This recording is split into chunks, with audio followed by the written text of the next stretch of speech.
প্রস্ফুটিত করা হয়েছে।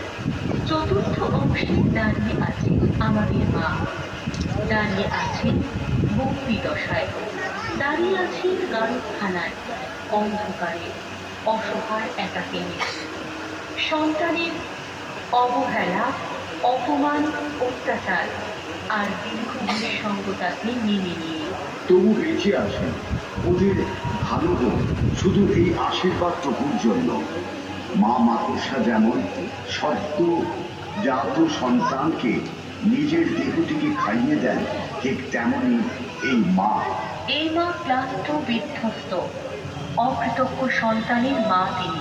তবু তো তিনি মা। মা কি কোনোদিনই ধর্মচ্যুত হতে পারেন?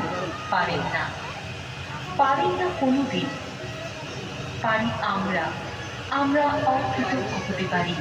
তাই বিবেকের আয়নায় আমাদের সকলে দাঁড়ানোর সময়।